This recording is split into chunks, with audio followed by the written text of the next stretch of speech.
Selamat malam, Bapak Jeremy, dan semua penonton yang menyaksikan acara Ruang Senja.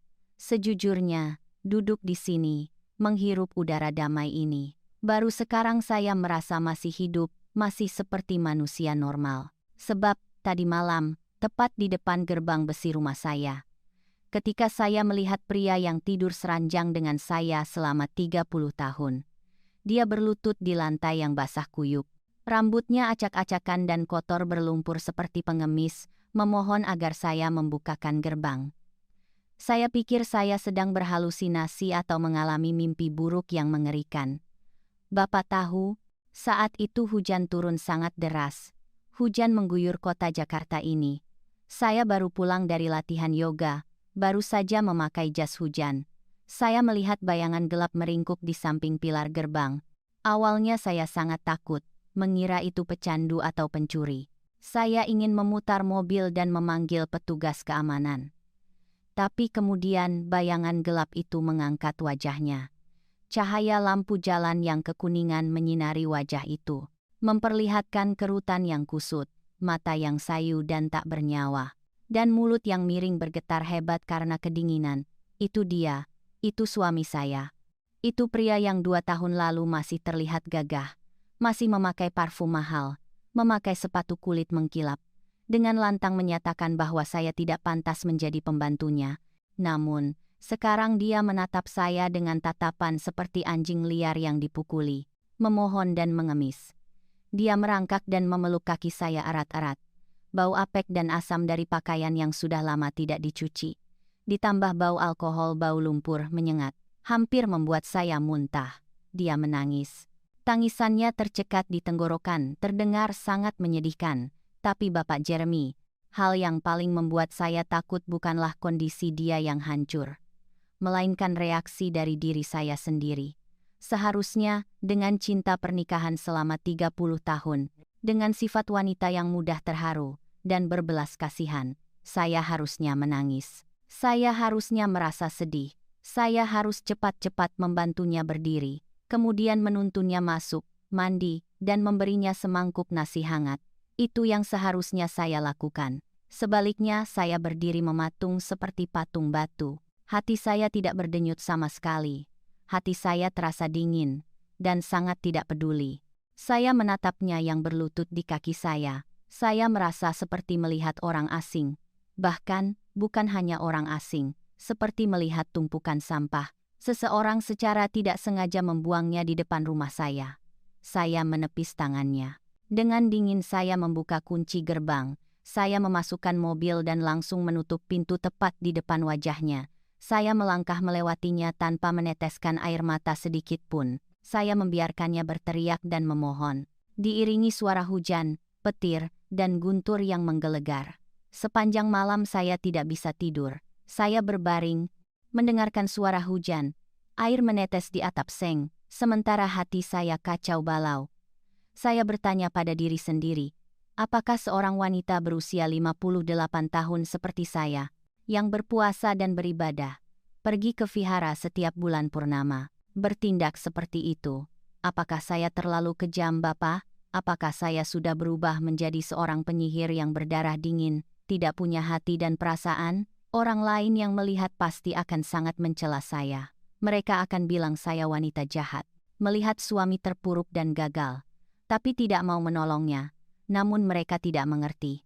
Untuk bisa menjadi sedingin dan sekejam hari ini, saya harus membayarnya dengan air mata yang tak terhitung, dengan malam tanpa tidur, dan dengan semua pelecehan yang dilemparkan pria itu ke wajah saya selama 2 tahun terakhir. Nasi sudah menjadi bubur, bahkan sudah meresap ke lumpur yang kotor. Sekarang, jika ingin mengumpulkannya kembali, yang didapat hanyalah ampas kotor. Benar begitu, Bapak. Saya datang ke sini hari ini, membawa semua pergolakan batin dan dendam yang terpendam. Saya berharap Bapak dan para penonton bisa memberikan penilaian yang adil. Apakah yang saya lakukan itu benar atau salah? Apakah saya pantas dikasihani atau dicela?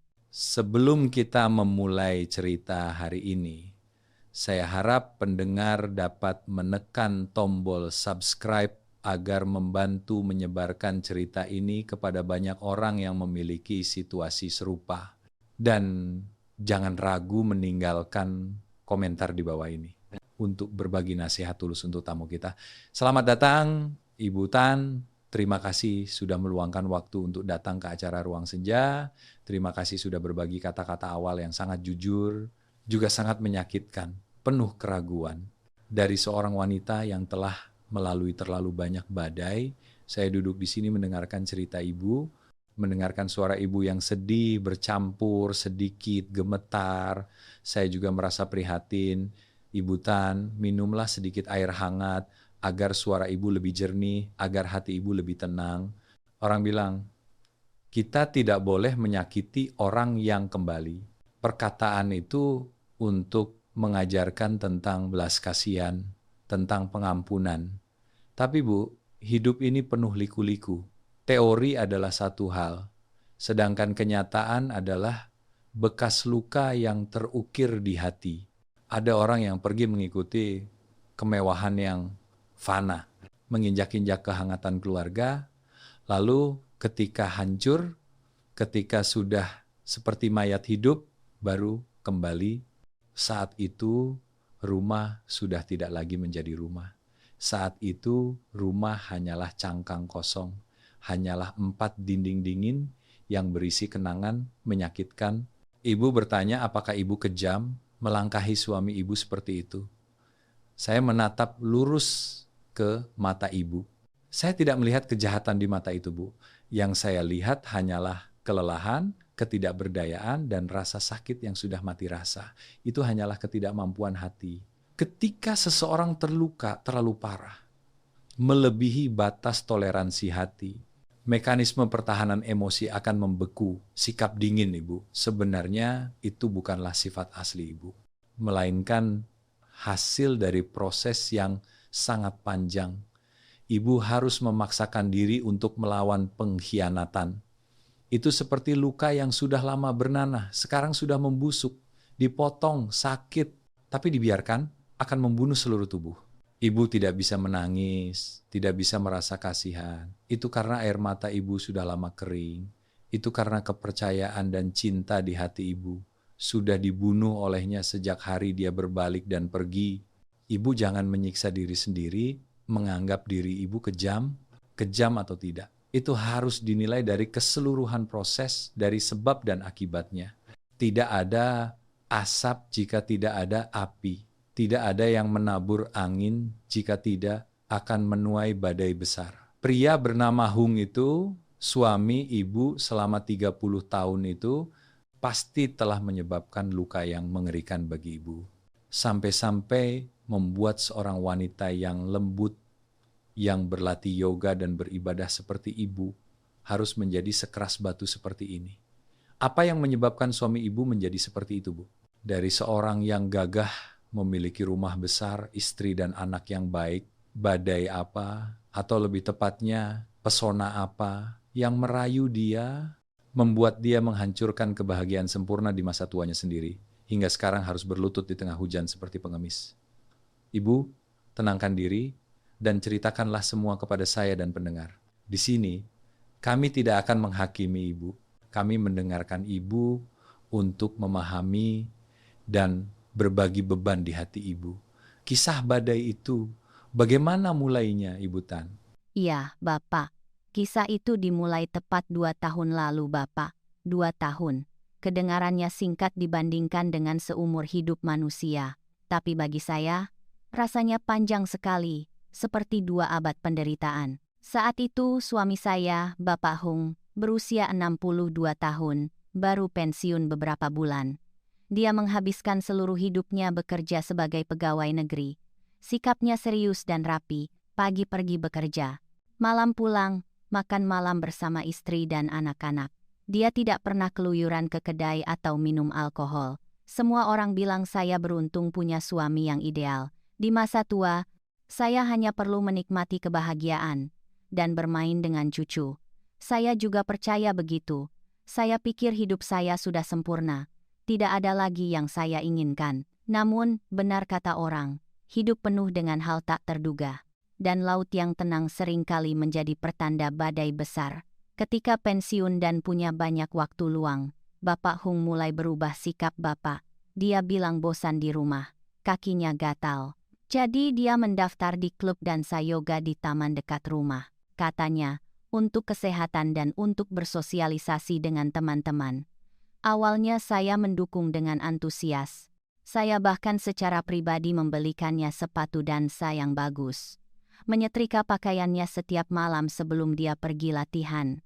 Saya berpikir sederhana, orang tua membutuhkan kegembiraan, membutuhkan kesehatan. Siapa sangka klub itu ternyata adalah sarang iblis. Adalah tempat menanam benih bencana di rumah saya. Hanya setelah sekitar 3 bulan berlatih, Bapak Hung berubah menjadi orang yang sama sekali berbeda. Dia mulai merawat diri lebih rapi daripada saat dia masih muda. Usia 62 tahun, dia mewarnai rambutnya menjadi hitam pekat. Memakai gel rambut mengkilap, menyemprotkan parfum yang wangi ke seluruh rumah. Dia mencela pakaian yang saya beli, katanya ketinggalan zaman. Dia sendiri membeli kemeja bermotif bunga yang mencolok, celana panjang ketat yang terlihat sangat aneh. Tapi perubahan penampilan luar tidak semenakutkan perubahan sikapnya terhadap istri dan anak-anak. Bapak, dia mulai sering marah tanpa alasan. Mengkritik segala hal di rumah, makanan yang saya masak. Dia bilang hambar, terlalu asin. Katanya, tidak bisa ditelan. Rumah yang sudah saya bersihkan mengkilap. Dia tetap mengusap tangan ke sandaran kursi. Lalu cemberut dan bilang semuanya berdebu. Puncaknya adalah kata-kata yang menyakitkan. Kata-kata yang tidak akan pernah saya lupakan seumur hidup. Suatu kali saya sedang duduk memijat kaki dengan minyak serai. Karena penyakit rematik saya kambuh. Dia pulang dari latihan. Begitu masuk kamar, dia menutup hidungnya. Cemberut dan berteriak. Ih, rumah ini selalu bau minyak angin, bau obat-obatan herbal. Tolong mandi yang bersih dong. Tubuhmu semua bau orang tua. Tidak tahan. Saya terkejut. Air mata saya berlinang.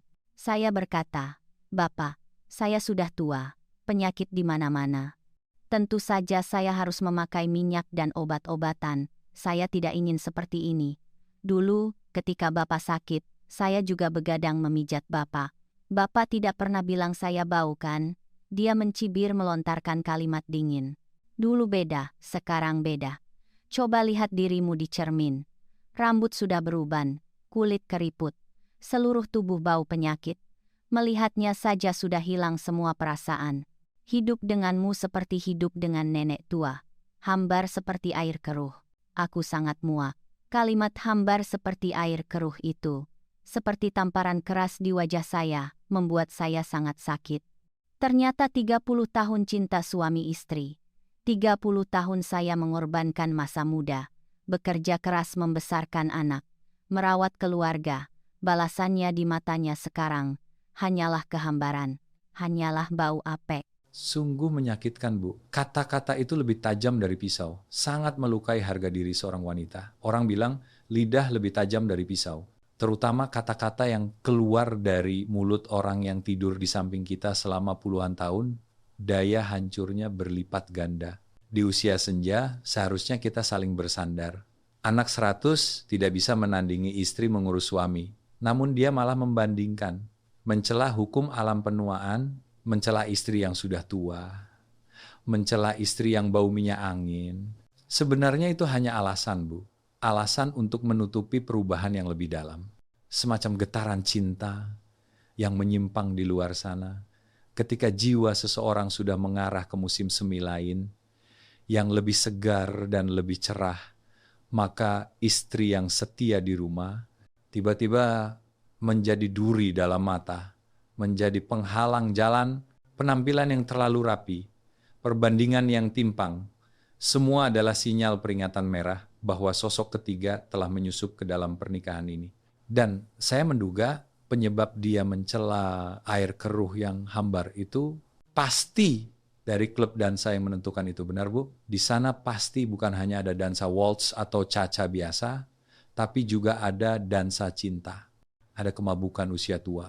Siapa wanita itu yang memiliki daya tarik begitu kuat sampai-sampai seorang pensiunan pejabat yang ideal dan serius seumur hidupnya seperti Bapak Hung harus berpaling dari istri, dan anak-anak.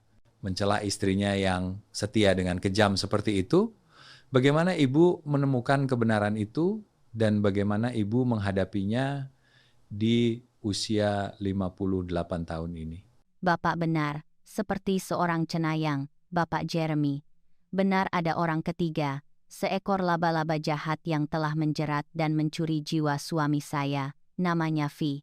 Usianya baru 28 tahun, Bapak. 28 tahun. Usia yang lebih muda dari anak bungsu saya. Dia adalah instruktur dansa di klub itu. Saya pernah bertemu dengannya sekali, saat saya mengantar jas hujan untuk Bapak Hung. Dia memang cantik. Kecantikan yang segar dan penuh semangat dari seorang wanita yang baru punya satu anak. Kulit putih bersih, pinggang ramping, dada berisi. Berpakaian selalu rok mini yang sangat pendek, atasan tali tipis yang terbuka, terus meliuk-liuk genit di samping bapak-bapak tua seumuran ayahnya. Suami saya, Bapak Hung, sangat tergila-gila padanya. Dia bilang wanita itu adalah musesnya, adalah musim semi kedua dalam hidupnya. Dia bilang, di samping wanita itu, dia merasa muda kembali 20 tahun, melihat hidup penuh warna merah muda, tidak suram dan membosankan seperti saat bersama istri tua yang cerewet, yaitu saya.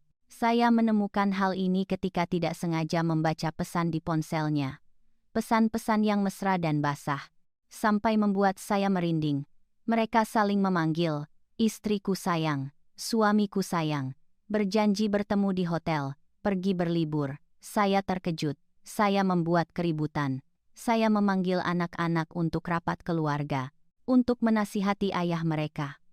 Tapi Bapak tahu, dia tidak hanya tidak menyesal, dia bahkan tanpa malu-malu mengumumkan di depan seluruh keluarga.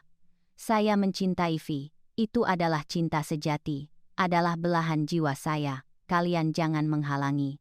Ibu Tan, saya dan kamu sudah tidak punya cinta lagi. Hidup bersama hanya tinggal cangkang kosong. Saya ingin bercerai. Saya ingin hidup untuk diri sendiri di sisa hidup saya, ya Tuhan. Mendengar dia berkata seperti itu, saya seperti mati rasa. Saya tidak menyangka dia begitu buta dan bodoh. Saya dan anak-anak menangis, memohon sekuat tenaga.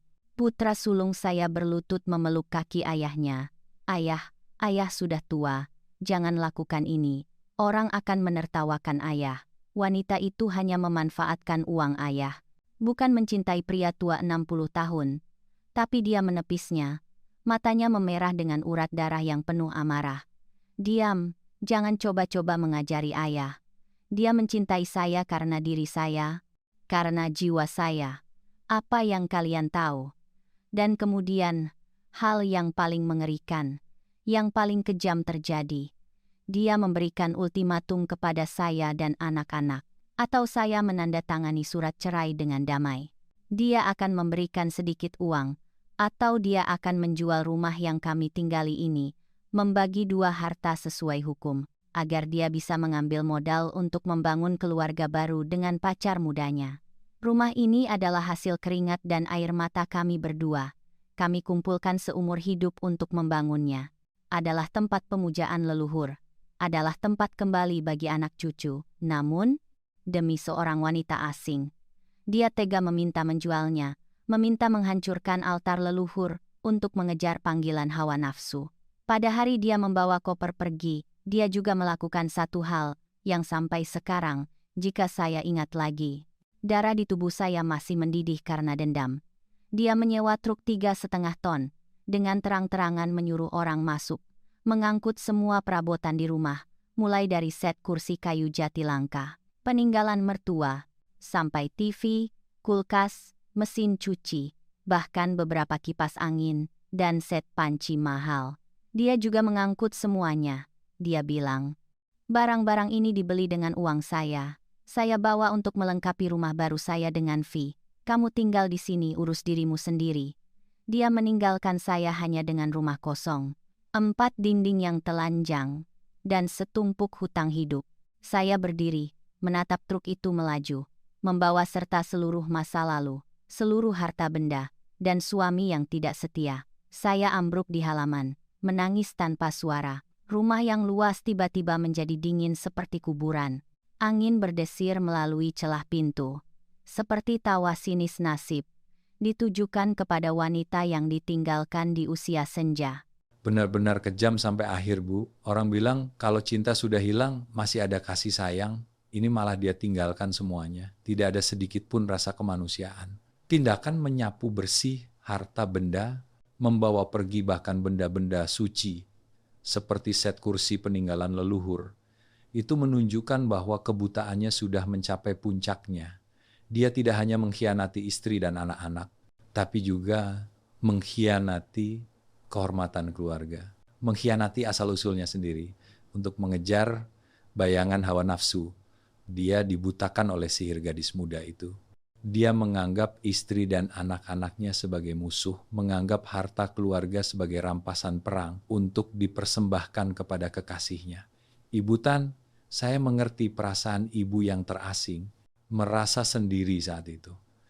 Ditinggalkan di rumah kosong, bukan hanya kerugian materi, tapi itu adalah kehancuran total kepercayaan seumur hidup menabung dan merawat. Pada akhirnya tangan kosong diambil dengan kasar oleh orang yang paling ibu percayai. Tapi Bu, tragedi tidak berhenti di situ, bukan? Saya dengar ambisi seseorang ketika sudah salah jalan, tidak ada batasnya untuk membiayai Muse berusia 28 tahun itu untuk membangun apa yang disebut musim semi kedua yang mewah. Tentu saja harta benda yang dikumpulkan dari rumah ini masih belum cukup untuk memuaskan keserakahan mereka. Apalagi yang dia lakukan, Bu?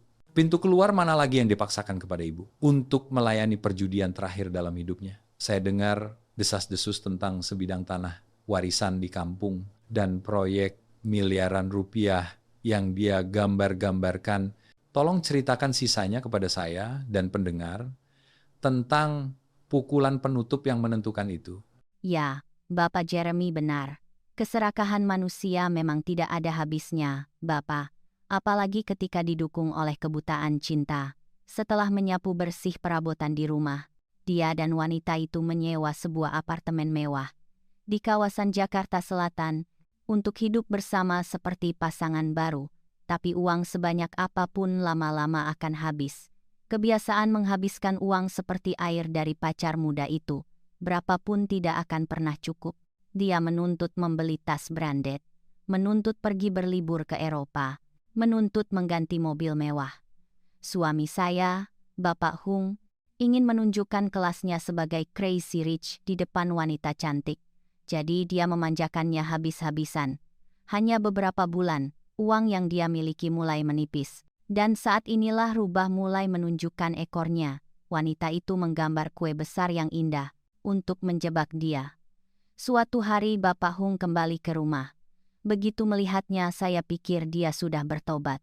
Ternyata dia kembali bukan untuk menjenguk istri dan anak-anak, melainkan untuk memaksa saya menandatangani surat. Untuk menjual sisa tanah warisan keluarga seluas lebih dari 300 meter persegi di kampung. Tanah itu adalah tanah leluhur, sudah turun-temurun. Ada rumah ibadah keluarga yang berdiri di atasnya. Para leluhur berpesan mutlak tidak boleh dijual, hanya boleh ditinggalkan untuk anak cucu. Saya bersikeras menolak untuk menandatangani. Saya bilang dia sudah gila, dia ingin menjual kuburan leluhur. Untuk membiayai wanita simpanannya, saya mati pun tidak akan menandatangani. Dia marah besar seperti binatang yang terluka. Dia membanting meja dan kursi, mencela saya dengan kata-kata yang sangat buruk. Lalu dia merendahkan suara, menggunakan kata-kata manis untuk merayu saya. Nada bicara seperti penipu multi-level marketing, yang sekarang saya pikirkan lagi. Saya masih merasa geli dan jijik. Dia bilang, kamu picik sekali, kamu tahu siapa Vi itu. Dia bukan hanya penari biasa, dia punya banyak koneksi luas. Dia sedang berinvestasi bersama dalam proyek resort ekologis mewah di puncak. Tanahnya luasnya puluhan hektar, punggung bersandar di gunung, menghadap danau, feng shui sangat indah. Dia kasihan pada saya, makanya dia memberi saya kesempatan menjadi pemegang saham VIP. Untuk mengubah hidup saya, hanya perlu menginvestasikan 5 miliar. Setelah 1 tahun, ketika proyek selesai, harga tanah akan naik. Keuntungannya akan berlipat ganda, bahkan 3 kali lipat. Saat itu, saya akan membeli kembali tanah di kampung untuk kamu, membangun rumah ibadah keluarga 10 kali lebih besar dari yang sekarang, agar kamu merasa bangga di depan keluarga besar. Saya mendengarnya sampai telinga saya berdenging. 5 miliar rupiah, jumlah yang sangat besar, yang seumur hidup saya tidak berani memimpikannya. Saya tetap bersikeras menggelengkan kepala. Lalu dia mulai mengamuk, "Bapak." Dia mengancam. Jika saya tidak menandatangani, dia akan bunuh diri di rumah ibadah leluhur, agar saya dan anak-anak dicap sebagai anak durhaka. Memaksa suami dan ayah seumur hidup. Dia bahkan menyewa sekelompok preman bertato, yang setiap hari berkeliaran di depan gerbang rumah, melempar terasi, melempar batu ke halaman, untuk meneror mental saya dan anak-anak. Tetangga mencela dan bergosip. Anak-anak tidak bisa bekerja dengan tenang. Mau tidak mau, saya harus menutup mata dan menandatangani surat jual tanah dengan air mata. Anggap saja memutuskan hutang hidup dengannya. Anggap saja menyumbangkan sejumlah uang untuknya, untuk membeli kedamaian di masa tua saya. Pada hari dia memegang 5 miliar hasil jual tanah di tangan, Bapak Hung tertawa lebar. Matanya bersinar terang seperti lampu mobil. Dia tidak sudi melihat wajah saya sekalipun. Dia menyambar uang itu, lalu naik ke mobil bersama pacarnya yang sudah menunggu di luar gerbang. Melaju kencang, meninggalkan gumpalan debu yang tebal. Saya menatap mobil itu. Dalam hati saya berpikir, baiklah, anggap saja uang hilang, diganti dengan nyawa. Semoga dia bisa berusaha. Mungkin masih bisa menebus sesuatu di masa tuanya. Tapi saya tidak menyangka, mobil yang menentukan itu tidak membawanya ke surga resort damai seperti yang dia impikan, melainkan membawanya langsung ke neraka dunia. Bapak, pepatah lama benar, gula-gula manis membuat lalat mati. Sebuah skenario penipuan klasik, yang menargetkan keserakahan dan harga diri pria, menggambar proyek-proyek fiktif, keuntungan yang tidak masuk akal, hingga akhirnya melucuti segalanya. Bahkan sehelai kain pun tidak tersisa. 5 miliar rupiah ditukar dengan tanda tangan. Menjual tanah warisan, menjual kehormatan dan kuburan leluhur. Harga yang harus dibayar sangat mahal, Bu. Tapi bagi mereka yang sedang mabuk, yang buta dalam ilusi kekayaan cepat, seperti Bapak Hung saat itu, semua nasihat hanyalah sia-sia. Dia lebih percaya pada pacar muda, lebih percaya pada proyek resort bersandar gunung menghadap danau itu, daripada percaya pada istri setia yang telah menabung setiap sen bersamanya selama 30 tahun. Ibu menandatangani surat jual tanah. Itu berarti ibu sudah menyerah, sudah menerima untuk memotong tumor, demi menyelamatkan kedamaian ibu dan anak-anak. Tapi ironisnya, kedamaian itu ternyata adalah ketenangan sebelum badai lain yang lebih dahsyat. Saya sangat penasaran, proyek ekologis miliaran rupiah di puncak itu pada akhirnya berakhir di mana? Dan Ibu V, kekasih ideal, investor ulung itu, bagaimana dia menepati janjinya untuk melipat gandakan harta, bagaimana 5 miliar rupiah itu menguap, sehingga mengubah seorang tuan rumah yang berlimpah, menjadi orang yang tidak punya apa-apa, dan terlilit banyak hutang. Tolong ceritakan lagi, Bu, agar suami-suami di luar sana, mereka yang sedang gelisah, ingin menginvestasikan modal untuk mencari musim semi kedua, melihat dan sadar, melihat jebakan mematikan di balik kata-kata manis itu. Bapak Jeremy, proyek itu berakhir dengan angka 0 besar, atau lebih tepatnya, angka minus tak terbatas, Bapak. Setelah mendapatkan 5 miliar dari saya, ditambah uang yang dia gadaikan apartemen sewaan, meminjam lagi dari saudara dan teman-teman, bahkan meminjam uang dari rentenir dengan bunga mencekik, untuk menutupi bunga awal. Total dia berikan kepada Ibu V kurang lebih 10 miliar. Dia dengan gembira menunggu hari panen, tapi 1 bulan, 2 bulan, lalu 3 bulan berlalu. Tidak ada pergerakan. Dia menelepon untuk bertanya. Wanita itu terus mengelak, bilang sedang terhambat prosedur pembebasan lahan, sedang menunggu izin ini dan izin itu. Lalu tiba-tiba, pada suatu pagi yang cerah, 6 bulan yang lalu, dia datang ke apartemen untuk mencari wanita itu. Ternyata pintu tertutup. Nomor telepon tidak bisa dihubungi. Facebook, WhatsApp semuanya hilang bersih. Dia panik. Bergegas pergi ke puncak, mencari alamat proyek yang diberikan wanita itu. Ternyata, di depan matanya, hanyalah sebidang tanah kosong. Rumput liar tumbuh setinggi kepala manusia, sapi dan kambing berkeliaran merumput. Mana ada resort bintang 5 di sana? Dia bertanya kepada penduduk setempat. Mereka bilang tanah ini adalah tanah hutan lindung. Dilarang membangun apapun. Mana ada proyek yang diizinkan. Saat itulah Bapak Hung sadar bahwa dia ditipu. Ternyata Ibu Vi itu adalah penipu ulung yang profesional. Spesialis mengincar pria paruh baya yang ingin kembali muda, yang mudah percaya dan berlimpah uang. Seperti suami saya, dia telah membawa kabur seluruh uang 10 miliar itu. Saya dengar, dia melarikan diri sampai ke luar negeri. Bapak Hung benar-benar hancur, tapi tragedi tidak berhenti pada kehilangan uang. Para rentenir tidak membiarkan dia. Mereka mulai memburu dia dengan gencar. Untuk menagih hutang, dia terlalu takut. Tidak berani pulang ke kontrakan, tidak berani menghubungi siapapun. Harus hidup bersembunyi, seperti tikus got, Bapak Jeremy. Orang bilang, naik turunnya hidup, tapi cara Bapak Hung jatuh dari puncak ketenaran ke dalam lumpur gelap. Begitu menyedihkan dan cepat. Tidak ada yang bisa membayangkan, selama 6 bulan dia melarikan diri dari hutang. Saya dan anak-anak di rumah juga menderita. Karena para penagih hutang datang mengganggu. Tapi kami masih punya rumah untuk berlindung dari hujan dan panas. Sedangkan dia, dari seorang raja yang mengendarai mobil di apartemen mewah, kini harus meringkuk di sudut-sudut kota yang paling gelap. Setelah ini saya baru mendengar dari beberapa tukang ojek yang saya kenal. Mereka melihat dia berkeliaran di bawah jembatan, terkadang tidur meringkuk di bangku taman, menutupi diri dengan jas hujan plastik robek, untuk menghindari embun malam. Saya dengar, saat itu di sakunya tidak ada uang 10.000 rupiah. Untuk membeli sepotong roti tawar pun. Kelaparan, kedinginan, ditambah guncangan kehilangan uang yang begitu besar. Dia terkena stroke ringan di jalan, Bapak. Untungnya ada orang yang berolahraga pagi melihatnya. Memanggil ambulans dan membawanya ke rumah sakit. Orang itu memberinya akupunktur. Barulah nyawanya bisa diselamatkan, tapi gejalanya sangat parah. Mulutnya miring.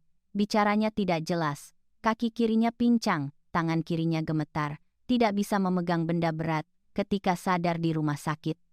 Tanpa uang, tanpa kerabat, dia harus kabur dari rumah sakit. Karena takut tidak bisa membayar biaya rumah sakit. Dan kemudian, apa yang harus terjadi? Terjadilah. Malam yang menentukan semalam terjadi. Mengakhiri semua cinta suami istri. Tadi malam hujan badai sangat besar di Jakarta. Petir menyambar-nyambar, menerangi mata. Saya pulang terlambat dari latihan yoga. Baru saja memakai jas hujan, mengendarai sepeda listrik pulang sampai di gerbang. Saya melihat gundukan besar meringkuk tepat di gerbang. Air hujan deras mengguyur bayangan gelap itu. Saya menyalakan lampu sepeda, saya terkejut. Itu Bapak Hung. Tapi bukan Bapak Hung yang gagah dulu. Melainkan seorang pria tua yang kurus kering, kehilangan puluhan kilogram. Pipinya cekung, mata berlubang dan lingkaran hitam di bawah mata.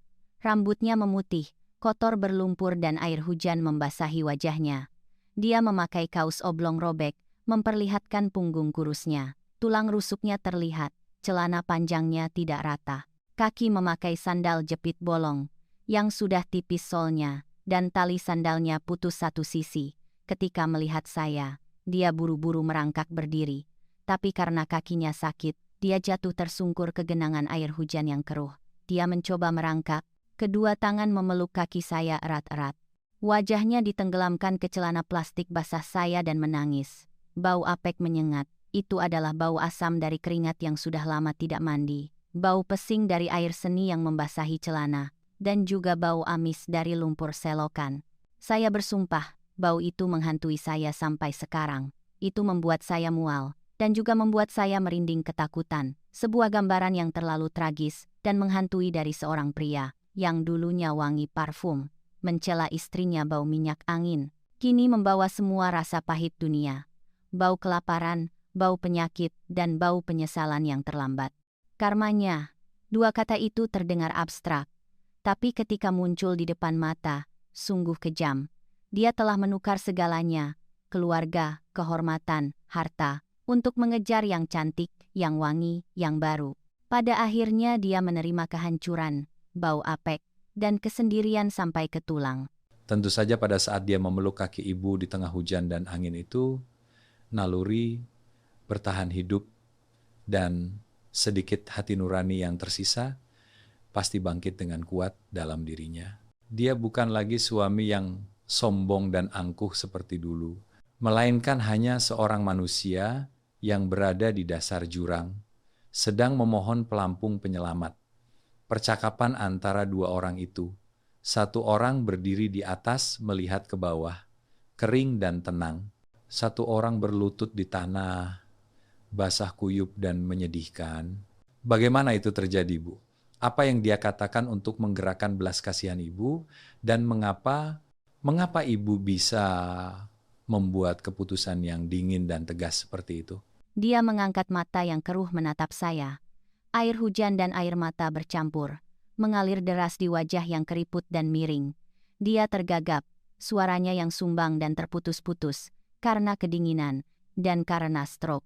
Tan, saya salah. Saya tahu dosa saya besar. Tapi tolong selamatkan saya. Saya sangat lapar, saya sangat kedinginan. Biarkan saya masuk, mandi. Beri saya semangkuk nasi hangat. Saya tidak punya tempat lain untuk pergi lagi. Di mana anak-anak? Biarkan saya bertemu anak-anak, mendengar suaranya memanggil nama saya, memanggil nama anak-anak. Sejujurnya Bapak Jeremy, dalam sekejap, hati saya juga tersentak. Bagaimanapun juga, itu adalah cinta suami istri 30 tahun. Melihat orang asing dalam kesulitan, kita saja merasa kasihan, apalagi ini adalah ayah dari anak-anak saya. Saat itu, putra sulung saya di dalam rumah, mendengar suara ribut-ribut, juga berlari keluar, melihat ayahnya berlutut di tengah hujan, sangat menyedihkan. Dia juga terkejut, ingin lari keluar untuk membantu ayahnya berdiri, tapi pada saat yang sama, naluri saya bangkit lebih kuat dari sebelumnya. Semua gambaran memalukan 2 tahun lalu, membayang seperti film yang diputar cepat. Pemandangan dia mencela saya bau apek. Pemandangan dia mengangkut perabotan pergi mengikuti wanita simpanan. Pemandangan dia memaksa saya menjual tanah leluhur. Pemandangan dia mencela saya dengan kata-kata buruk. Semua rasa sakit itu berubah menjadi tembok es, membekukan hati saya. Saya berteriak keras, mengalahkan suara guntur. Putra sulung, berhenti. Tidak ada yang boleh keluar dari gerbang. Putra saya terkejut, berdiri terpaku di teras rumah. Tidak berani membantah ibunya. Saya membungkuk, menatap lurus ke mata Bapak Hung. Tatapan mata saya saat itu pasti dingin. Dan setajam pisau cukur, saya menepis tangannya kuat-kuat dari kaki saya, lalu mundur selangkah untuk menjaga jarak. Saya mengucapkan setiap kata dengan jelas, tidak gemetar sedikit pun. Anda salah. Pria bernama Hung, suami saya, ayah dari anak-anak saya. Dia sudah mati sejak hari Anda menyewa truk, mengangkut set kursi pergi mengikuti wanita itu, dan dia mati sejak hari Anda memaksa saya menjual kuburan leluhur. Di rumah ini tidak ada siapa-siapa yang menjadi kerabat Anda. Lihat diri Anda lagi. Kualifikasi apa yang Anda miliki untuk menuntut masuk ke sini? Anda ingin membawa tubuh yang hancur, membawa semua hutang, dan penyakit ini kembali, untuk menyiksa saya dan anak-anak lagi? Saya bukan bodhisattva. Saya juga manusia. Saya juga tahu rasa sakit. Saat Anda bahagia, Anda bersenang-senang dengan kekasih. Apakah Anda ingat saya dan anak-anak? Atau Anda hanya ingat saat Anda terpuruk dan gagal? Dia mendengar saya berkata. Tubuhnya lemas, lunglai seperti daun pisang kering. Dia tidak berani mengangkat wajah lagi, hanya bisa menundukkan kepala ke lantai, terisak-isak terus-menerus. Saya merogoh saku celana, mengeluarkan uang 200.000 rupiah. Yang masih sedikit basah terkena air hujan. Itu adalah uang yang saya rencanakan untuk membeli makanan untuk seminggu di pasar besok pagi. Saya melempar uang itu ke depan wajahnya. Uang kertas berwarna merah itu jatuh ke genangan air keruh, mengambang tepat di samping tangan kurus dan hitamnya. Saya berkata, ini 200.000. Saya berikan sebagai sedekah, sebagai belas kasihan sesama manusia.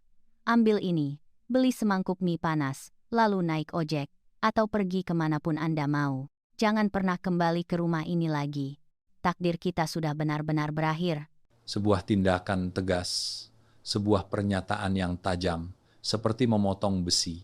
Mati sejak hari mengangkut perabotan pergi mengikuti wanita. Kalimat itu sangat menyakitkan. Tapi juga sangat jujur, Bu. Itu adalah suara hati seorang wanita yang telah didorong ke batas akhir kesabarannya. Ibu melempar Rp200.000 itu bukan penghinaan, melainkan sedikit rasa kemanusiaan terakhir yang bisa ibu peras dari hati ibu yang sudah kering untuk diberikan kepadanya. Ibu tidak membiarkan dia masuk rumah, tidak memberinya kesempatan untuk memulai lagi di rumah yang dia hancurkan sendiri. Itu adalah keputusan yang kejam baginya.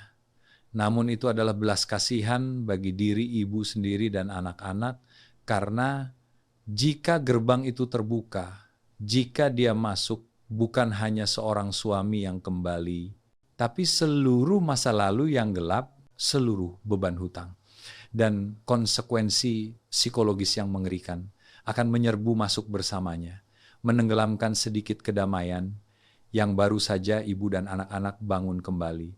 Saya yakin ketika ibu berbalik masuk dan menutup gerbang besi itu dengan keras, suara dentuman itu pasti lebih keras dari suara guntur di luar. Itu adalah suara menutup satu babak tragedi. Tetapi pada saat yang sama membuka keraguan yang tak terhindarkan. Saat ibu melangkah masuk rumah, meninggalkan dia di luar, di tengah hujan dan angin, dengan Rp200.000. Bagaimana perasaan ibu saat itu? Apakah ibu merasa lega seperti yang ibu pikirkan? Atau justru bayangan lain mulai menyusup? Bapak Jeremy bertanya, apakah saya merasa lega? Sejujurnya, saat gerbang besi tertutup rapat, suara kunci pintu klik terdengar hampa. Saya pikir saya akan menghela napas lega, seperti baru saja melepaskan beban 1.000 ton. Saya pikir saya akan sangat senang, akan menertawakan nasib. Bilang, lihat, siapa menanam, dia yang menuai. Kamu pantas mendapatkannya, tapi tidak Bapak. Sama sekali tidak ada rasa senang sedikit pun. Hanya ada kekosongan yang menakutkan, dan ketakutan samar mulai merayap masuk ke pikiran saya. Begitu saya berbalik dari gerbang, saya bersandar di sana dan merosot ke lantai basah. Kaki dan tangan saya lemas, tidak bisa berdiri tegak lagi. Saya duduk di sana. Air hujan dari jas hujan mengalir deras ke lantai, bercampur dengan air mata saya tanpa saya sadari. Putra sulung saya masih berdiri terpaku di teras rumah, melihat ibunya duduk di sana, seperti gumpalan kain usang. Dia tidak mengatakan apa-apa, dia tidak menyalahkan saya sedikit pun, tapi tatapan matanya membuat saya lebih sakit daripada 1.000 kutukan. Tatapan matanya bingung, prihatin. Juga ada sedikit kekecewaan. Dia seorang pria, meskipun ayahnya salah besar. Dia tetap ayah kandungnya, orang yang melahirkan dan membesarkannya. Darah tidak bisa dipisahkan begitu saja. Melihat ayahnya berlutut memohon di tengah hujan, diusir oleh ibunya seperti mengusir roh jahat. Pasti ada bekas luka besar di hatinya. Makan malam tadi malam adalah makan malam paling berat dalam hidup saya, Bapak. Hidangan masih ada ayam rebus utuh, sepiring nasi ketan merah yang saya masak untuk sesajen, tapi tidak ada yang menyentuh sumpit. Saya dan putra saya duduk berhadapan, mendengarkan suara hujan, mendengar angin menderu melalui celah jendela. Hati kami terasa seperti terbakar. Saya memegang mangkuk nasi, lalu meletakkannya lagi. Nasi tercekat di tenggorokan, tidak bisa ditelan. Di kepala saya terus berputar pertanyaan, kemana dia pergi dengan Rp200.000 itu? Di tengah hujan badai seperti ini? Apakah dia berhasil membeli semangkuk mie untuk dimakan, atau dia pingsan di sudut mana lagi? Dia sedang stroke, sulit berjalan. Bagaimana jika dia terpeleset jatuh ke selokan, atau terkena flu parah dan meninggal di jalan? Bayangan dia yang kurus, gemetar, basah kuyup seperti tikus, mata keruh memohon, terus muncul dengan jelas di depan saya. Saya berusaha mengusirnya. Saya berusaha mengingat kata-kata kejam yang dia ucapkan 2 tahun lalu, untuk membangkitkan kebencian. Tapi mengapa saat ini kebencian itu begitu lemah, terus dikalahkan oleh belas kasihan, oleh cinta lama? Semalam saya berbaring di tempat tidur yang hangat. Saya merasa dingin di seluruh tulang belakang. Setiap kali saya terlelap sebentar, saya bermimpi dia berdiri di kepala tempat tidur. Tubuh basah kuyup, menunjuk ke wajah saya dan bilang, "Kamu kejam, kamu membunuh saya." Saya tersentak bangun. Keringat membasahi tubuh saya. Jantung berdebar kencang, hampir pecah. Saya bangun, menyalakan dupa di altar leluhur. Melihat foto mertua, saya merasa malu. Saya berdoa kepada para leluhur. Saya mohon ampun para leluhur. Saya melakukan ini karena terpaksa. Saya ingin menjaga rumah ini untuk anak cucu. Jika saya membawa dia kembali, rumah ini akan hancur lagi. Mohon para leluhur memaafkan saya. Tapi semakin saya berdoa, semakin saya merasa gelisah. Saya bertanya pada diri sendiri, apakah batas antara ketegasan untuk melindungi keluarga dan kekejaman yang tidak manusiawi itu begitu tipis? Apakah saya sedang mengubah diri saya menjadi pembunuh tidak langsung? Pagi ini saya tidak berani menatap wajah putra saya. Saya diam-diam naik mobil ke sini untuk menemui Bapak. Saya butuh jawaban. Saya butuh seseorang yang mengatakan kepada saya bahwa saya melakukan hal yang benar. Jika tidak, saya akan gila karena pergolakan batin ini. Ibu Tan, tenanglah, minumlah air lagi. Saya duduk di sini mendengarkan setiap tarikan napas ibu yang terengah-engah, dan saya sangat mengerti badai batin yang sedang ibu alami. Itu lebih mengerikan daripada badai hujan dan angin semalam. Perasaan yang ibu alami disebut sindrom penyintas, atau lebih tepatnya dalam situasi ini, rasa sakit dari orang yang memegang pisau untuk memotong tumor. Ketika ibu memegang pisau, memotong bagian tubuh ibu yang sudah membusuk. Meskipun itu untuk menyelamatkan hidup ibu sendiri. Ibu tetap merasa sakit, tetap berdarah, dan tetap meninggalkan bekas luka. Tindakan menutup pintu dengan keras tadi malam. Itu adalah sayatan pisau itu, tegas, dingin. Tapi itu perlu untuk melindungi sisa hidup ibu dan anak-anak. Ibu merasa gelisah, sulit tidur, khawatir tentang dia. Apa buktinya itu? Itu membuktikan bahwa ibu masih memiliki hati nurani, memiliki hati yang baik. Bukan penyihir berdarah dingin seperti yang ibu yakini sendiri. Jika ibu benar-benar kejam, ibu pasti sudah tidur nyenyak, sudah tertawa senang, bukan duduk di sini gemetar dan menangis seperti ini. Ibu jangan terlalu keras pada diri sendiri. Lihatlah kenyataan, Bu. Jika tadi malam karena kelemahan sesaat, karena tatapan memohon itu, ibu membuka pintu untuk dia masuk, apa yang akan terjadi? Bisakah ibu membayangkan pemandangan itu? Seorang pria yang sudah terbiasa hidup mewah, tubuh hancur, hutang menumpuk, penyakit di mana-mana. Kembali, dia akan berbaring di sana, memaksa ibu melayaninya, memaksa anak-anak menyuplai. Lalu para rentenir akan datang lagi, mereka akan melempar terasi, akan mengancam, akan mengubah rumah ibu menjadi neraka dunia. Sekali lagi, bisakah ibu menahannya? Bisakah anak-anak ibu bekerja dengan tenang? Ibu melakukan itu, ibu menyelamatkan diri ibu sendiri, menyelamatkan anak-anak ibu, dan menyelamatkan kehormatan terakhir yang masih tersisa dari keluarga ini, rasa kasihan. Ingat baik-baik kalimat ini, rasa kasihan bukanlah cinta, dan sama sekali bukan solusi penyelamat untuk kehidupan yang sudah tergelincir jauh. Jika ibu merentangkan tangan, memeluk dia saat ini, bukan berarti ibu menyelamatkan dia, melainkan ibu mentoleransi kesalahan, dan ibu sedang menarik diri ibu sendiri ke dalam lumpur bersamanya. Namun, saya mengerti kata kasih sayang itu sangat berat. 1 hari pun sudah menjadi ikatan suami istri. Apalagi 30 tahun melihat orang asing tenggelam. Kita saja mengulurkan tangan untuk menyelamatkan. Apalagi ini adalah ayah dari anak-anak ibu yang sedang sekarat di tengah kehidupan. Ibu merasa gelisah adalah wajar. Khawatir adalah sesuai dengan moralitas manusia. Jadi, adakah cara? Adakah jalan yang bisa memuaskan kedua belah pihak? Adakah cara agar ibu tidak harus membawa beban hutang masuk rumah, tapi juga tidak dicap melihat kematian tidak menolong, tidak perlu menyiksa hati? Setiap kali hujan dan angin, Saya yakin ada, Bu. Hidup ini tidak hanya memiliki dua warna, hitam dan putih. Tidak hanya ada dua pilihan, membuka pintu atau menutup pintu. Kita masih punya jalan ketiga, jalan orang bijak, jalan belas kasih, yang disertai dengan kecerdasan. Jalan ketiga, benarkah Bapak? Tolong beritahu saya sangat buntu. Sekarang, jika menyuruh saya menerima dia kembali, lebih baik saya mati. Saya tidak bisa hidup bersama dengan orang yang telah menginjak-injak kuburan leluhur saya. Wajahnya, baunya, membuat saya jijik. Tapi menyuruh saya membiarkan dia mati di jalan. Saya juga tidak akan tenang. Saya takut karma.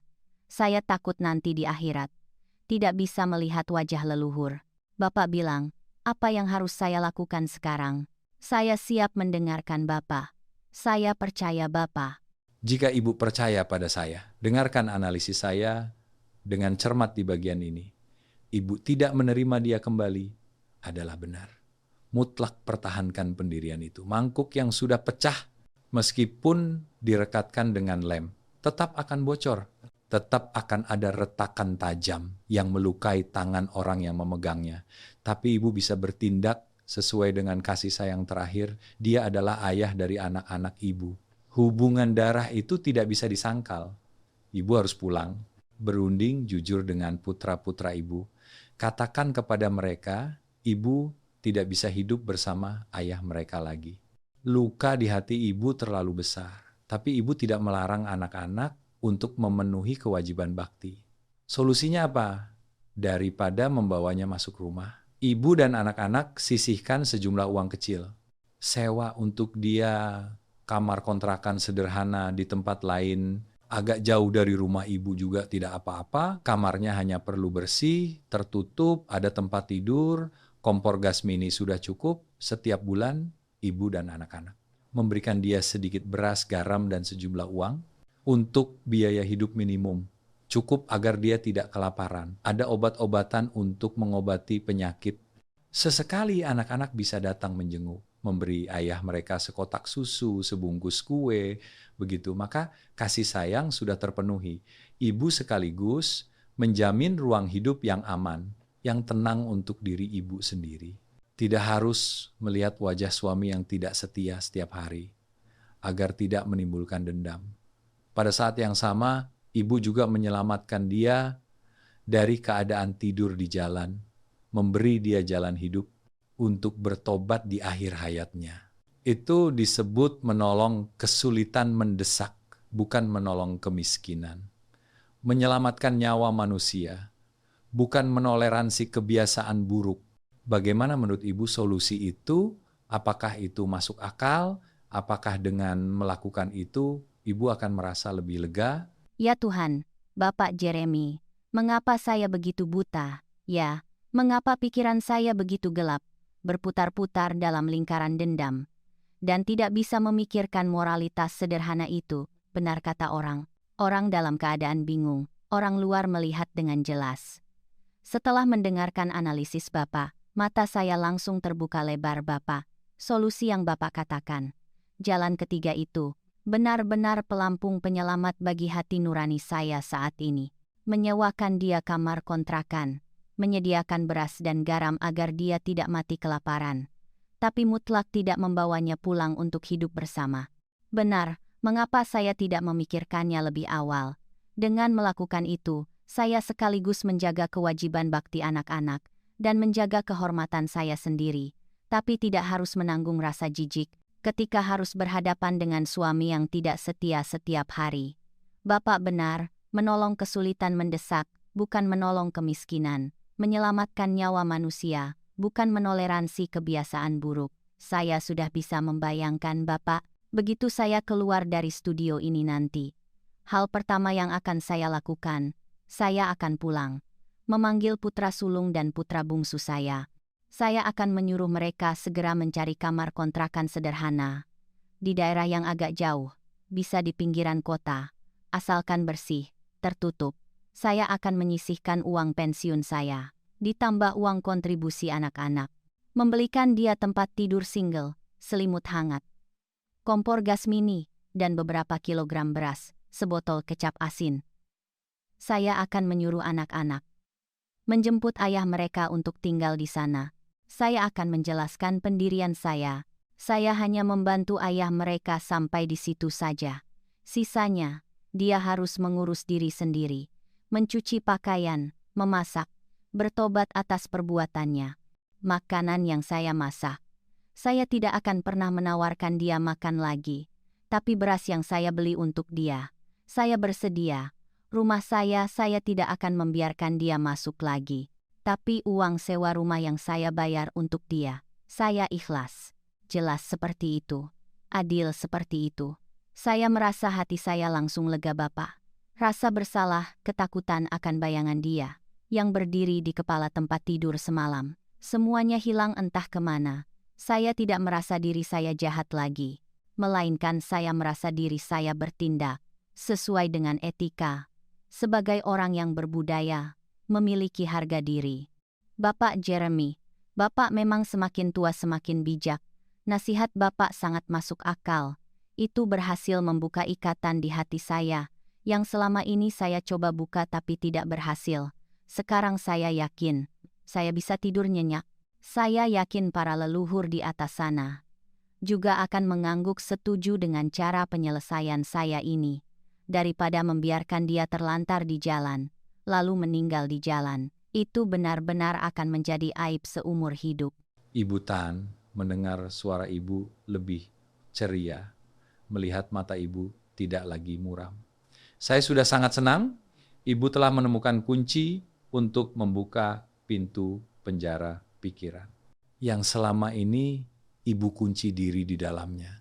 Solusi ini bagus karena berhasil menarik garis batas yang jelas. Zona aman, satu sisi adalah kewajiban moral manusia, satu sisi adalah harga diri dan kedamaian pribadi. Ibu berdiri di tengah, mengendalikan kedua sisi tanpa didominasi oleh salah satu pihak. Ibu melakukan itu. Ibu sedang mengajarkan dia pelajaran terakhir tentang kemanusiaan, Bu. Ketika dia berbaring di kamar kontrakan yang dingin, memasak semangkuk nasi sendiri dari beras yang dibeli istrinya, menyelimuti diri dengan selimut yang dikirim istrinya, dia akan punya waktu untuk merenung, untuk menghayati harga yang harus dibayar atas pengkhianatan. Hukuman terbesar bagi seseorang bukan cambukan atau cacian, melainkan penyesalan dalam kesendirian ketika menyadari dia telah kehilangan hal-hal paling berharga hanya karena ilusi fana. Ibu tenang saja, tetangga, orang yang mengerti, mereka akan menghormati ibu, memuji ibu sebagai wanita berprinsip bisa mengangkat, bisa melepaskan. Sedangkan orang yang berlidah jahat, biarkan saja mereka. Kita hidup untuk diri sendiri, untuk hati nurani kita, bukan hidup karena omongan dunia. Ibu harus tegas seperti itu. Tidak makan bersama, tidak tinggal serumah, tapi saat kesulitan, tidak meninggalkan. Itu adalah kehormatan orang bijak, adalah belas kasih yang cerdas. Saya yakin anak-anak ibu, terutama putra sulung, akan sangat mendukung ibu karena sebagai anak mereka juga sulit. Satu sisi ayah, satu sisi ibu. Mereka berdiri di tengah, menanggung semuanya. Sekarang ibu memberikan jalan yang memuaskan kedua belah pihak seperti itu. Mereka akan sangat berterima kasih kepada ibu, keluarga ibu, setelah badai besar ini. Meskipun tidak bisa utuh seperti dulu. Mangkuk yang pecah tidak bisa direkatkan seperti baru. Tapi setidaknya puing-puing tajam sudah disapu bersih. Agar semua orang bisa melangkah maju tanpa terluka. Itu adalah hal yang paling penting saat ini, Bu. Ya, Bapak benar sekali. Saya akan segera melakukannya. Saya tidak akan menunda lagi. Memikirkan dia yang sedang meringkuk, kelaparan dan kedinginan, di suatu tempat di luar sana. Hati saya juga tersentuh. Baiklah, cinta suami istri sudah berakhir. Tapi hutang sesama manusia masih ada. Saya akan melunasi hutang ini, agar di kehidupan selanjutnya tidak ada lagi urusan dengan satu sama lain. Bapak Jeremy tahu, 2 tahun ini saya hidup dalam dendam. Wajah saya selalu cemberut, tua dan jelek. Saya bercermin. Saya tidak mengenali diri saya lagi. Saya pikir jika saya bisa membalas dendam pada dia, saya akan senang. Dia menderita, saya akan bahagia. Tapi ternyata tidak. Ketika melihat dia menderita, saya juga tidak merasa lebih bahagia sedikit pun, malah merasa lebih berat. Baru sekarang, ketika saya memutuskan untuk memutuskan untuk membantu dia. Dengan batasan, saya baru merasa hati saya benar-benar damai. Saya seperti menanggalkan baju zirah berduri, untuk memakai kembali pakaian sutra lembut saya. Mungkin mulai besok, saya akan kembali berlatih yoga, kembali ke vihara untuk beribadah. Dengan mentalitas yang berbeda, mentalitas seorang wanita yang telah melewati badai dan tahu cara tersenyum pada takdir. Terima kasih Bapak Jeremy, terima kasih program ini, sudah memberi saya kesempatan untuk berbicara, untuk menangis, dan untuk menemukan cahaya. Jika tidak ada percakapan hari ini, saya pasti akan menyesal seumur hidup, karena kekejaman saya. Ibu Tan, dan semua pendengar yang budiman, yang sedang mendengarkan siaran radio. Kisah Ibu Tan hari ini, meskipun adalah masalah pribadi, sebuah keluarga di Jakarta, tapi saya yakin itu adalah keluh kesah bersama, adalah cermin dari banyak keluarga lain. Dalam masyarakat modern ini, kita baru saja menemukan jalan keluar untuk hati nurani orang yang ditinggalkan. Itu adalah kasih sayang terakhir. Adalah belas kasih dengan batasan. Namun untuk menutup cerita ini dengan sempurna, agar air mata ibu tidak tumpah sia-sia, saya ingin kita bersama-sama melihat lebih dalam pada akar masalah. Mengapa? Mengapa seorang pria seperti Bapak Hung, 62 tahun, pernah menjadi pejabat yang rajin, pernah menjadi suami, ayah yang ideal, bisa tergelincir jauh. Begitu menyedihkan dan cepat, orang bilang semakin tua semakin bijak. Artinya orang tua seharusnya lebih matang, lebih mendalam, melihat kehidupan dengan jernih. Tapi di sini suami ibu malah jatuh ke dalam jebakan yang oleh orang biasa disebut sudah tua malah bodoh, atau lebih puitis, jebakan krisis paruh baya. Ibu Tan, ibu hidup dengan dia 30 tahun. Pernahkah ibu bertanya pada diri sendiri, apa yang menyebabkan dia berubah? Apakah hanya karena Ibu Vi itu terlalu cantik, terlalu pandai merayu, atau di dalam psikologinya sudah ada lubang, ada kerinduan, penyimpangan, yang ibu tidak sadari, sehingga ketika bertemu percikan api, itu meledak, membakar segalanya. Saya ingin mendengar pikiran jujur ibu tentang suami yang ibu cintai sekaligus ibu benci itu. Pertanyaan Bapak ini membuat saya terkejut, Bapak. Memang selama ini saya hanya sibuk menyalahkan dia yang tidak setia, menyalahkan wanita iblis itu yang merayu suami saya. Tapi saya jarang menenangkan diri untuk merenungkan mengapa dia bisa menjadi seperti itu. Mendengar Bapak menyinggung itu, saya baru ingat masa sebelum dia pensiun. Saat itu dia sering menghela napas panjang. Dia bilang, pensiun berarti tamat, menjadi orang yang tidak berguna, masyarakat tidak lagi membutuhkan. Anak-anak sudah besar, sudah terbang semua.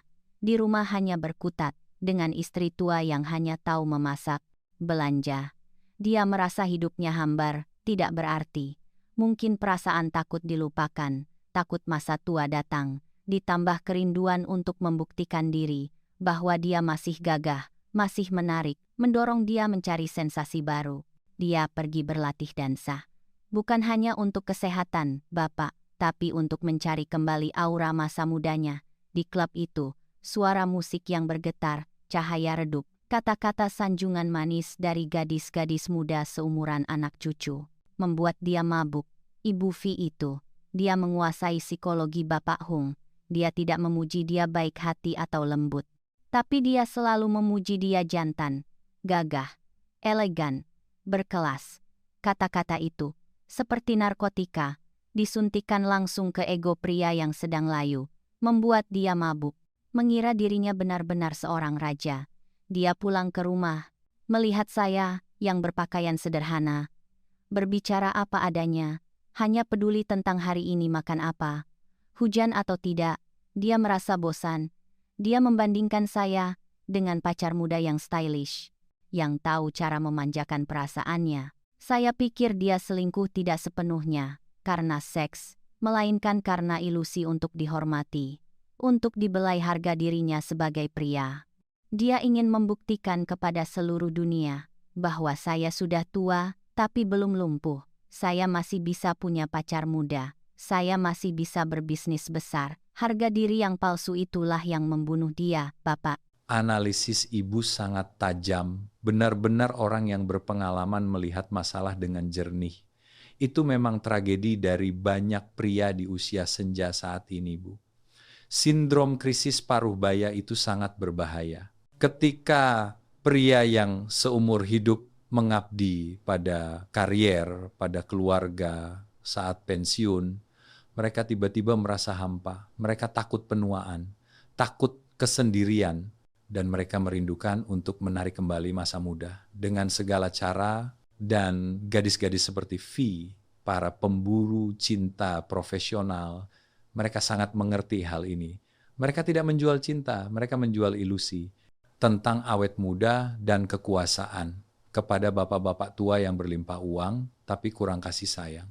Mereka mengubah para paman dan om-om itu menjadi boneka yang ditarik talinya dengan kata-kata sanjungan dan gerak-gerik genit. Bapak Hung, suami ibu, menyedihkan karena dia salah besar antara cinta dan pertukaran. Dia pikir mengeluarkan uang bisa membeli ketulusan, bisa membeli musim semi, tapi dia lupa satu hukum kejam, pasar kehidupan.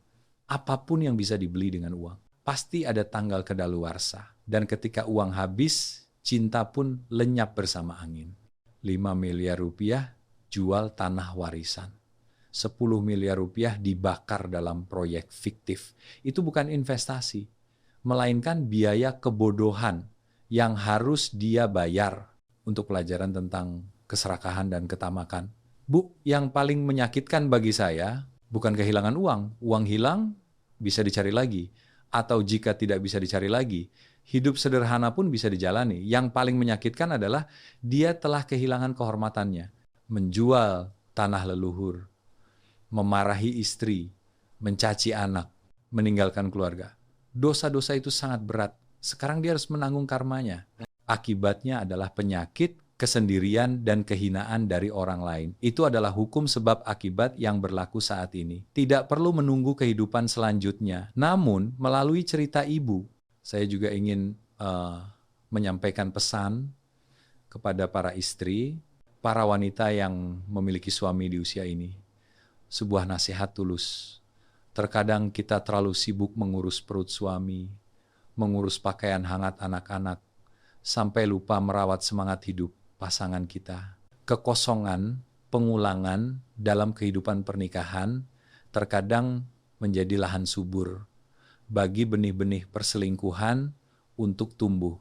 Jika dulu, saat dia baru mulai mengeluh bosan, ibu sedikit lebih peka. Ibu mengajaknya berlibur, atau ibu juga ikut berlatih dansa bersamanya, atau ibu lebih sering mendengarkan keluh kesahnya yang tersembunyi.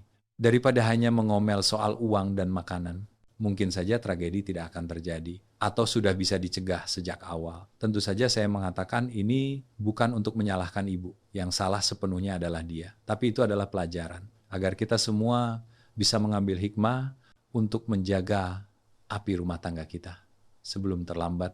Bapak benar sekali. Saya mendengarkan dengan penuh penghayatan. Memang saya juga ada bagian yang lalai. Saya pikir sudah tua. Buat apa romantis, buat apa lebay. Hidup realistis saja sudah cukup. Saya terus tenggelam dalam urusan dapur, urusan cucu. Sampai lupa suami saya juga perlu berbagi, perlu diperbarui perasaannya. Saya telah membiarkan dia kesepian di rumahnya sendiri, memberi kesempatan bagi orang ketiga untuk ikut campur. Seandainya dulu, saya lebih cerdas, saya lebih lembut. Saya tahu cara menarik dia kembali.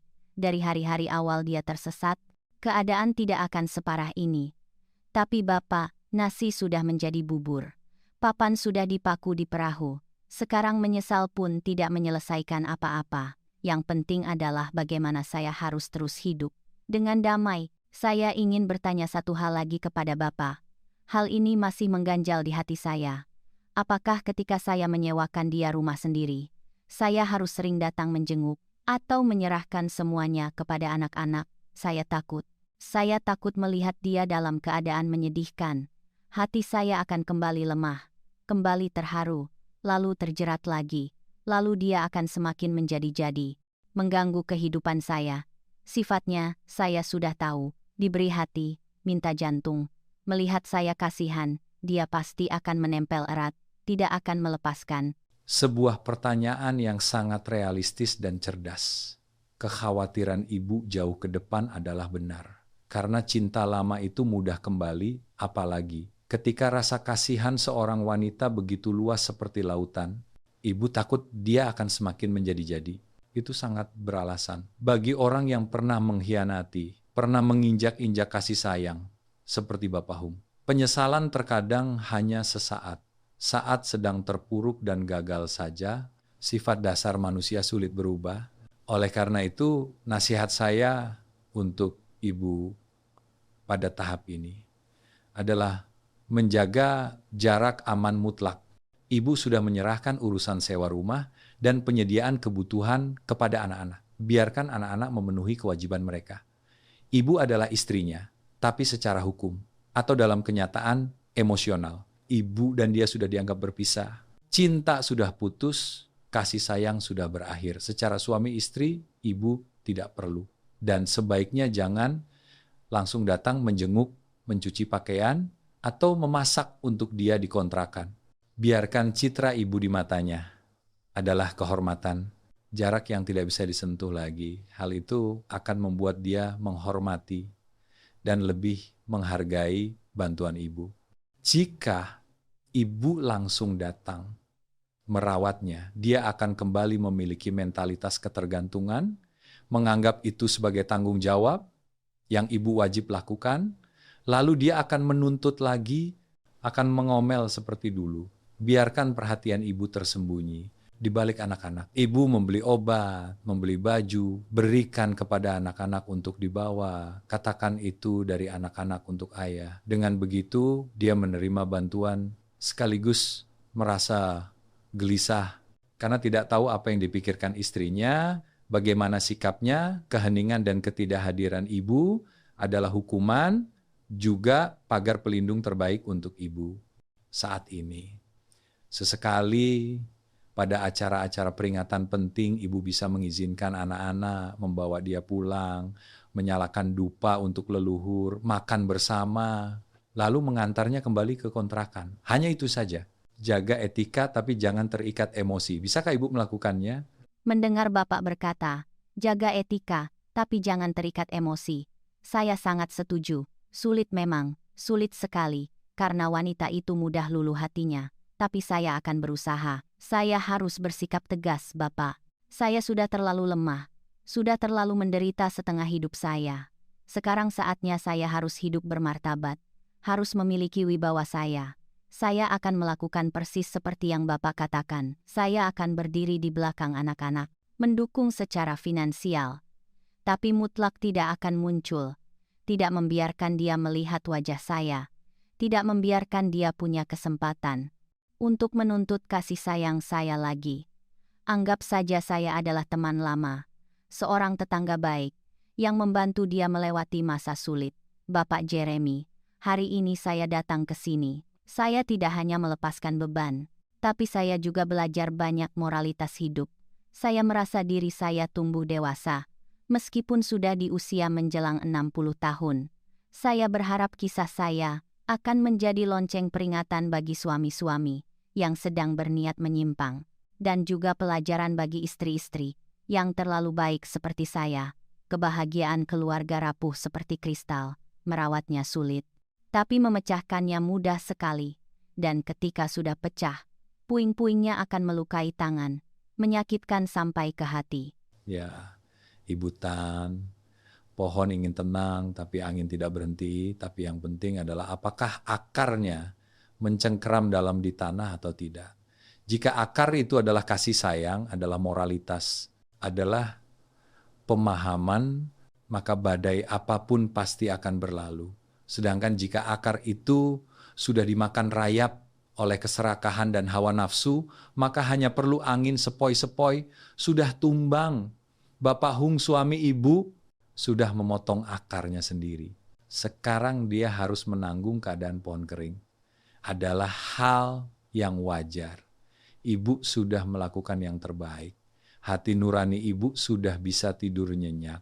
Sekarang saatnya ibu harus kembali merawat taman jiwa ibu, menanam kembali bunga-bunga yang sudah diinjak-injak, nikmati hidup bersama anak cucu, ikut kegiatan sosial, pergi ke vihara, menikmati pemandangan, jalani hari-hari paling damai.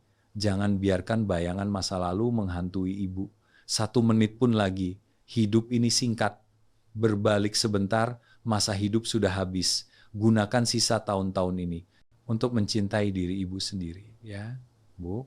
Dan para pendengar yang budiman, melalui kisah air yang sudah dibuang dari Ibu Tan hari ini, saya ingin menyampaikan pesan tulus kepada para pria, jangan pernah mempertaruhkan kebahagiaan keluarga di meja judi asmara. Jangan mengira diri Anda cerdas, berpengalaman, lalu bermain dengan api. Gadis-gadis muda, cantik, manis di luar sana. Mereka bisa memberikan Anda saat-saat paling memuaskan sesaat. Tapi orang yang bersedia tinggal di samping Anda saat Anda sakit, terpuruk, dan gagal, mencuci kaki Anda, memasak bubur untuk Anda, hanyalah istri setia di rumah.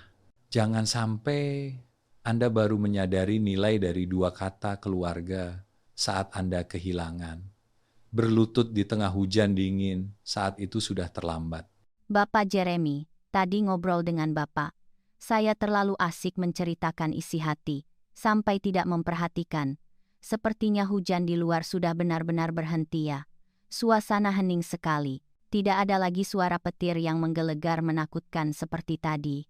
Tiba-tiba saya merasa hati saya juga seperti langit setelah hujan, terang, bersih, dan sangat lega. Saat pertama kali melangkah masuk ke studio ini, saya membawa sebongkah batu seberat 1000 ton di dada.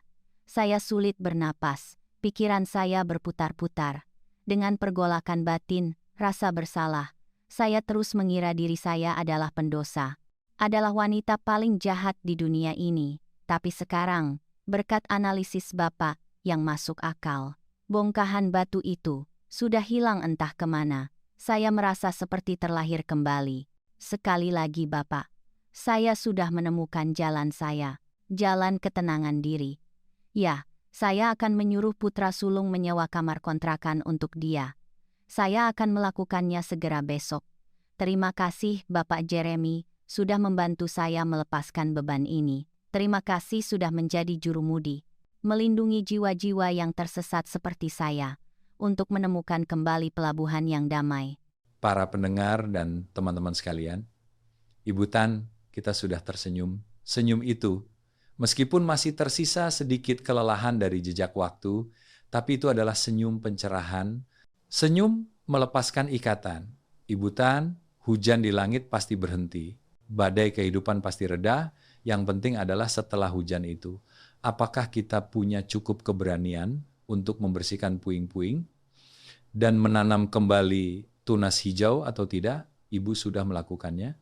Ibu memilih cara menghadapi kenyataan pahit dengan hati yang baik, tapi penuh kecerdasan. Ibu tidak memilih cara balas dendam yang hina, juga tidak memilih cara lemah yang merengek, melainkan ibu memilih cara bertindak. Seorang wanita yang dewasa, mendalam, yaitu melepaskan orang lain dan juga membebaskan diri sendiri. Saya yakin dengan keputusan menyewa kamar kontrakan dan menyediakan kebutuhan untuk dia, ibu tidak hanya menyelamatkan satu nyawa manusia yang berada di ambang jurang, tapi ibu juga menanam benih karma yang sangat baik untuk masa depan ibu. Dan anak cucu, orang bilang keberuntungan ada pada ibu. Belas kasih seorang ibu, seorang istri hari ini akan menjadi perisai yang melindungi keluarga ibu dari segala badai di masa depan. Ibu tenang saja, pulanglah, makan enak, tidur nyenyak, karena ibu pantas mendapatkan kedamaian itu setelah setengah hidup bekerja keras berkorban. Ya, mendengarkan Bapak berkata begitu, hati saya terasa hangat sebelum berpisah dengan program. Berpisah dengan Bapak dan pendengar yang budiman. Saya juga ingin menyampaikan beberapa kata, anggap saja curahan hati orang yang berpengalaman, ditujukan kepada para wanita. Mereka yang juga berada di usia senja seperti saya, atau sedang terpuruk dalam masalah cinta. Para wanita, kita dilahirkan sebagai wanita. Penderitaan melekat pada diri, sering khawatir, sering berkorban, sering menahan diri. Tapi tolong, jangan pernah berkorban secara membabi buta, sampai melupakan diri sendiri. Jangan mengubah diri menjadi bayangan yang tersembunyi di rumah. Jangan biarkan diri menjadi usang, hambar, di mata suami. Belajarlah mencintai diri sendiri, belajarlah merawat diri, belajarlah menikmati hidup, selagi masih bisa. Dan yang paling penting, jagalah agar diri tetap memiliki kepala yang dingin dan hati yang hangat. Ketika badai datang, ketika pria Anda berubah hati, jangan cepat-cepat menyerah, jangan cepat-cepat kehilangan harga diri. Tinggalkan apa yang pantas ditinggalkan, pertahankan apa yang pantas dipertahankan. Jangan karena seorang pria yang tidak pantas menghancurkan seluruh hidup Anda, seperti saya di sini, meskipun air sudah dibuang, meskipun cinta suami istri sudah kering. Tapi saya tetap memilih cara hidup yang bermartabat. Hidup dengan kepala tegak. Saya tidak membenci dia lagi. Saya menganggap dia sebagai pelajaran mahal dalam hidup. Pelajaran yang membantu saya menjadi lebih kuat, lebih tabah. Dan saya juga berharap, melalui kisah saya, para suami melihat ke dalamnya dan merenung diri.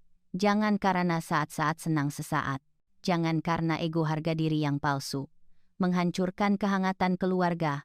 Hingga di akhir hayat harus menanggung kesendirian, penyesalan yang terlambat, seperti suami saya. Harga yang harus dibayar itu mahal. Lebih mahal dari uang, itu adalah kehormatan, adalah kasih sayang keluarga, adalah kedamaian jiwa. Sebuah pesan yang terlalu mendalam dan berkesan. Pertahankan apa yang pantas dipertahankan, tinggalkan apa yang pantas ditinggalkan, mudah diucapkan, tapi bisa melakukannya seperti Ibu Tan ini. Barulah hal yang patut dikagumi. Para pendengar, orang bilang semakin tua semakin bijak, tapi terkadang sudah tua malah bodoh. Maka harga yang harus dibayar 100 kali lipat lebih mahal daripada masa muda. Masa muda jatuh, masih ada kekuatan untuk bangkit, masih ada waktu untuk memulai lagi. Tapi usia tua, kekuatan habis, waktu singkat, satu kesalahan langkah, tergelincir ke jurang, tidak ada jalan kembali. Kisah keluarga Ibu Tan dan Bapak Hung adalah bukti menyakitkan untuk hal itu. Saya berharap para suami, para bapak, mereka yang sedang berada di ambang godaan, krisis parubaya, mereka yang berniat mencari hal baru untuk membuktikan kejantanan. Lihatlah cermin yang menyedihkan ini dan berbalik ke pantai. Di mana pantai itu? Pantai adalah istri setia yang sedang menunggu masakan di rumah, adalah tawari yang anak cucu, adalah ketenangan ketika malam tiba merebahkan diri di tempat tidur. Jangan biarkan kemewahan palsu di luar menutupi nilai sejati dari kebahagiaan. Benar sekali Bapak, kedamaianlah tujuan akhir. Hari ini saya pulang dengan 2 kata kedamaian yang Bapak berikan. Saya berjanji akan menjaganya dengan erat. Sekali lagi saya berterima kasih kepada Bapak Jeremy. Terima kasih program ini sudah mendengarkan suara hati seorang wanita yang menderita. Semoga Bapak selalu sehat, menjaga hati yang terang, untuk terus menerangi jalan bagi jiwa-jiwa yang tersesat seperti saya. Semoga program ini semakin menyebar, menjadi tempat bagi semua orang untuk mencari sandaran spiritual. Terima kasih banyak Ibu Tan. Semoga perjalanan Ibu selamat, tabah dan kuat di jalan yang akan datang. Pintu ruang senja selalu terbuka lebar untuk menyambut Ibu kembali, bukan untuk menceritakan kisah sedih lagi, tapi untuk membanggakan kepada saya. Bapak Jeremy, saya hidup sangat bahagia, sangat senang. Saya menunggu hari itu, ya Bu. Para pendengar yang budiman, Jam di studio sudah menunjukkan detik-detik terakhir dari program hari ini. Kisah air yang sudah dibuang dari Ibu Tan sudah ditutup, tapi resonansinya pasti akan tetap tinggal sangat lama di hati kita masing-masing. Kehidupan pernikahan seperti pohon, membutuhkan pemeliharaan, perawatan dari kedua belah pihak. Jika satu orang melepaskan tangan, satu orang merusak, maka pohon itu pasti akan layu. Tapi meskipun pohon sudah mati, kita tetap harus terus hidup, terus menumbuhkan benih harapan baru. Jangan biarkan rasa sakit masa lalu menenggelamkan masa depan. Belajarlah berbelas kasih, belajarlah melepaskan agar jiwa menjadi damai. Sebelum mengucapkan selamat tinggal, saya ingin mengingatkan sekali lagi, jika Anda merasa kisah hari ini bermakna, menyentuh hati Anda, jangan ragu menekan tombol subscribe tepat di bawah ini. Tekan juga lonceng kecil di samping, agar tidak ketinggalan siaran apapun. Berikan program ini satu tombol like, dan bagikan video ini kepada teman, kerabat, terutama mereka yang sedang menghadapi kesulitan dalam pernikahan untuk menyebarkan nilai-nilai kemanusiaan ini. Pelajaran peringatan yang mendalam ini, setiap satu kali share dari Anda adalah satu lilin yang dinyalakan, membantu mengusir kegelapan, ketidakpedulian, dan kesesatan. Semua saran, semua curahan hati yang tersembunyi, yang perlu dibagi, mohon tinggalkan di bagian komentar di bawah ini. Saya dan tim program akan membacanya semua, menghargainya semua, dan akan berusaha membalas secepat mungkin. Jangan lupa saksikan edisi berikutnya dari Ruang Senja. Pada jam yang sama, sekarang Jeremy Teti mengucapkan selamat tinggal. Sampai jumpa lagi dalam kisah-kisah sehari-hari penuh emosi berikutnya. Semoga Anda semua mendapatkan malam yang nyenyak dan hari esok yang penuh sinar matahari kedamaian.